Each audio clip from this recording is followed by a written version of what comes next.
Bruit de Marshall, le coach à Montpellier. Salut les pirates, la tribu que je kiffe, que j'adore. Ah, la tribu qui est patiente, qui attend la formation sur la patience qui sort mercredi.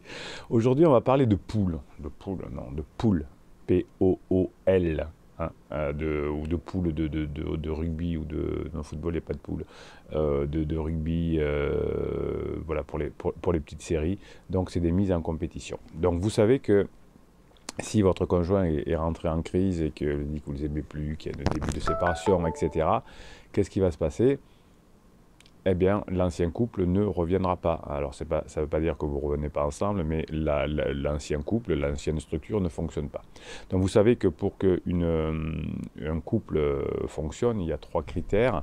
Il faut qu'au moment de la rencontre, les deux soient libres, que les deux aient fait le deuil de la relation précédente, et ensuite qu'on mette des personnes en compétition, en poule, et puis au bout d'un moment, il y en a un qui sort du lot et qui va permettre de recommencer une nouvelle aventure. Donc c'est relation finie, deuil et mise en poule. Eh bien, c'est exactement ce que vous allez pouvoir faire avec votre conjoint. Si vous voulez avoir le bon mindset, si vous voulez avoir le bon état d'esprit, si vous voulez avoir la patience, si vous voulez avoir suffisamment de sérotonine, si vous voulez ne plus être en dépendance affective, si vous ne voulez plus faire d'interdit, etc. Bien. Donc pourquoi un criseux, une criseuse et un pansement ça ne fonctionne pas? Parce qu'ils n'ont pas fait le deuil de la relation précédente, puisqu'encore ils vous critiquent, ils vous dénigrent, ils sont en colère contre vous. Donc quand on a une colère contre son ex-conjoint, ou ce qu'on pense être son ex-conjoint, c'est que la relation n'est pas finie, parce qu'on n'a pas besoin d'avoir des émotions contre une ex-aventure, donc tant qu'il y a de la colère, ou de la tristesse, ou de la peur, ou cette colère-là, eh bien, c'est que la relation n'est pas terminée. Bien. Donc vous allez faire comme si vous aviez fait le deuil de la relation précédente, et vous avez raison de le faire parce qu'elle ne reviendra pas. Et donc vous allez mettre votre conjoint en poule, en compétition avec d'autres personnes. Alors ça ne veut pas dire que vous allez faire l'amour, coucher, avoir beaucoup de dates avec ces personnes-là, mais vous allez discuter avec d'autres personnes, soit par des applications de rencontres, soit votre club de sport, soit éventuellement dans un cercle d'amis un peu loin. N'allez pas chercher faites pas comme criseux ou criseuse d'aller chercher quelqu'un de très proche. Évitez le travail. Hein. Ça, c'est très important. Ne faites pas comme criseuse. Évitez le cercle d'amis proches, et évitez aussi le prof de gym, le prof de boxe, le prof de. Enfin bon, là, vous voyez, c'est ce genre de choses. Allez chercher. Il y a 7 milliards de personnes sur Terre. Vous devriez. Donc évidemment, vous allez séduire, vous amuser, badiner, avoir de l'humour. Donc d'un côté, ça va vous entraîner, et votre conjoint va descendre du piédestal, et bien sûr que vous allez continuer à le séduire. Quelles sont les armes de séduction? Vous avez plusieurs vidéos. Alors les vidéos, les coachings, tant que j'y pense, la PAF, c'est en descriptif de cette vidéo. Juste dessous, vous avez le lien avec toutes les formations, et vous avez les formations liées à la relation humaine, à la séduction, au fonctionnement de couple, et vous allez bien évidemment séduire, c'est-à-dire badiner, avoir de l'humour, sexualiser avec votre conjoint, mais aussi avec d'autres. Comme ça vous baisse votre niveau. Bien évidemment, vous êtes intelligent, pas comme on l'est en crise. On a des compétences sociales, donc on ne promet pas à d'autres personnes des choses qu'on ne pourra pas tenir. On ne met pas ses enfants dans le coup. On le fait discrètement, bien évidemment, parce qu'on est des adultes pirates bien construits, nous autres les pirates. Et du coup, ben, vous allez vous donner de la sérotonine, vous allez vous donner de la patience, vous allez avoir beaucoup plus de temps. Vous allez voir que votre conjoint n'est pas forcément la meilleure personne du monde, donc il faudra que la personne fasse aussi des efforts pour revenir avec vous. Donc tout ça, c'est très bien. Alors je ne vous dis pas forcément de le faire, mais c'est une technique qui marche bien. Il y a des personnes qui me disent en coaching, oui, mais moi c'est impossible, j'ai trop de dépendance affective, je pense qu'à lui, je pense qu'à elle. Ok, ne le faites pas, c'est une technique qui marche bien, mais on n'est pas obligé de la faire. On n'est pas dans une notion de morale, on ne ment pas, on n'est pas comme des personnes en crise, on ne ment pas, on ne dénigre pas, on ne parjure pas. Nous, on est des pirates, et on est droit dans nos bottes. Ne vous inquiétez pas, je suis là pour vous aider. C'est passé un truc rigolo, c'est que j'ai mon téléphone à côté de moi, et quand je disais vous n'êtes pas obligé de faire ce qu'on dit, qu'on est droit dans le bot, il y a OK Google qui a dû qui a démarré, qui a dit « Ne vous inquiétez pas, je suis là pour vous aider ». Il y a des moments de vie, de hasard comme ça qui sont absolument incroyables. Bon, ça me fait super, ça me fait plaisir de participer à ça avec vous. Voilà. Donc vous avez mercredi la formation sur la patience et cette technique de mettre les personnes en poule vont vous aider effectivement à tenir le coup, à avancer tranquillement dans le temps et à vous dire que finalement, eh bien, je suis un homme ou une femme qui a du succès, qui vaut le coup, que l'on ne dénigre pas en permanence. Et vous allez voir que vous allez peut-être avoir de votre côté un conjoint en crise qui va vous dénigrer et d'autre côté des personnes qui vont vous faire des compliments. Donc ça va vous rassurer, ça va vous remonter votre estime de vous, hein, puisque l'estime de vous, c'est ce qui va faire la différence. Et si vous avez une bonne estime de vous, effectivement, ça va être beaucoup plus facile d'avancer et de retrouver votre conjoint à la fin de sa crise. Ça, c'est quelque chose qui va vous aider véritablement. Tout cela va vous aider également à avoir une meilleure maîtrise de vous, hein, ça c'est important.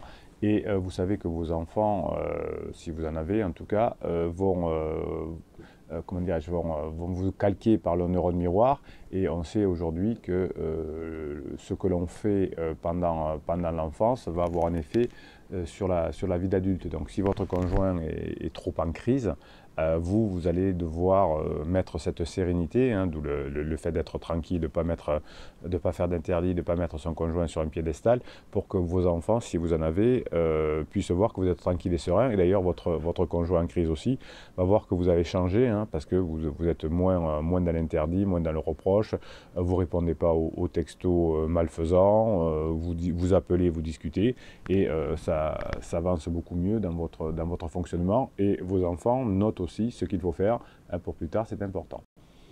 Donc les personnes en crise se disent toujours « ouais mais c'est pas grave, les enfants ils s'en remettent hein, », les psys leur disent ça. Je voulais quand même vous montrer que ne faites pas n'importe quoi vous si vous avez envie de vous amuser. On a étudié 1037 enfants en Nouvelle-Zélande, hein, tous âgés de 3 à 11 ans, hein, c'était l'étude qu'on a fait. On évalue la maîtrise de soi des enfants quand ils parlent avec leurs parents, hein, à leurs enseignants, et puis entre enfants eux-mêmes. On note chacun des enfants en fonction des caractéristiques telles que l'impulsivité. Vous savez que les enfants se calquent aux parents, donc quand on est en crise existentielle, on est plutôt impulsif, on maîtrise mal ses émotions. Donc on note ces caractéristiques, l'impulsivité, ou au contraire, la facilité avec laquelle on maintient sa frustration. Vous savez que les personnes en crise aussi ont pas mal de frustration. Et lorsque l'on travaille sur certains projets, quand on est devenu adulte, eh bien souvent il faut savoir gérer sa frustration, pas comme le font malheureusement quand on est en crise. Et j'ai été aussi à un moment donné, il y a une quinzaine d'années, on n'est pas très patient, on est plutôt frustrant. Des décennies plus tard, les chercheurs ont revisité les enfants quand ils avaient à peu près 45 ans, âge de la crise existentielle. Chacun a été interrogé, testé de diverses manières pour savoir comment sa vie se déroule. Et en neurosciences, ce jour-là, cette année-là, puisque l'étude a duré sur plus d'une année, les chercheurs ont constaté que les enfants ayant un degré élevé de maîtrise de soi ont en moyenne mieux vieilli, Bruno on se calme, que ceux qui ont été identifiés à l'époque comme ayant une faible maîtrise d'eux. Ils ont également présenté moins de signes de vieillissement cérébral, ils sont en meilleure santé, d'où l'important de ne pas faire n'importe quoi avec les enfants. Oui, les enfants s'en remettront, même si on est séparés, etc. Apprenons nos enfants à maîtriser leurs émotions, à maîtriser leurs sensations, c'est plutôt pas mal. Dans cette étude, on a aussi constaté que le groupe qui s'était autocontrôlé, hein, parce qu'on lui avait donné des façons de bien maîtriser ses émotions et ses pensées, a mieux évolué financièrement et socialement. C'est pas étonnant. On a constaté aussi d'ailleurs que le niveau de QI, la position sociale pendant l'enfance n'est pas un facteur de bien-être et de réussite. Hein. Les enfants qui ont eu des problèmes de maîtrise de soi, parce que leur couple ne vivait pas notamment dans une famille stable, ont en moyenne moins bien réussi à atteindre des objectifs dans la vie. Hein. Donc on a fait ça sur plus de 1000 enfants. Je ne sais pas d'ailleurs pourquoi quand on voit des études comme ça, les psys continuent à dire que c'est pas grave si les enfants sont pas bien dans leur vie, parce que les enfants se séparent, alors que la justice protège les enfants. Hein. Je ne sais pas pourquoi il y a cette frange-là. Et bon, les personnes en crise, on comprend, hein, parce qu'elles veulent comprendre, elles veulent pas qu'on les embête, elles veulent avoir raison, etc. Mais bon, les professionnels, on abuse hein, quand même. Donc oui, la maîtrise de soi chez les enfants, leur donner l'exemple, c'est plutôt bon pour la suite de leur vie. Donc le résultat de l'étude, c'est qu'une plus grande concentration sur l'enseignement aux enfants ayant des problèmes de maîtrise de soi, notamment liés à des problèmes familiaux, vont pouvoir améliorer leurs compétences de contrôle et ça va améliorer leur qualité de vie. Donc chaque fois que vous montrez un mauvais exemple en montrant que vous êtes impatient, en montrant que vous ne maîtrisez pas vos émotions, en montrant que vous critiquez le conjoint, etc., eh bien tout ça va perturber vos enfants et ils vont le payer toute leur vie, hein, puisque c'est le résultat de l'étude. Mais enfin, quand ça fait 20 ans qu'on fait ce métier-là, on l'a vite compris et on voit comment fonctionnent les couples qui n'ont pas réussi à se réconcilier et le bonheur des enfants quand les couples se sont réconciliés. Donc ça vaut le coup d'être patient et de peut-être même essayer la technique de la poule, hein, pourquoi pas, qui était indiquée dans cette vidéo. Voilà, allez, on est patient, on se maîtrise pour que les enfants plus tard se maîtrisent aussi. On attend la formation.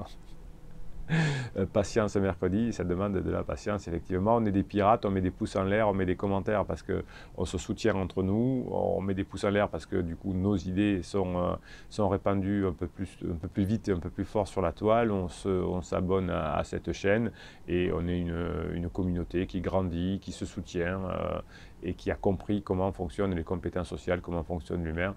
Et ensemble, on est meilleur, on est plus fort. Et on est humble aussi, hein. Je veux qu'on soit tous humbles ensemble. Mais si on peut faire passer des messages positifs et bienveillants dans la société, eh bien, on ne va pas s'en priver. Voilà, c'était Bruno Marchal. Et Bruno Marchal, il vous dit à très bientôt.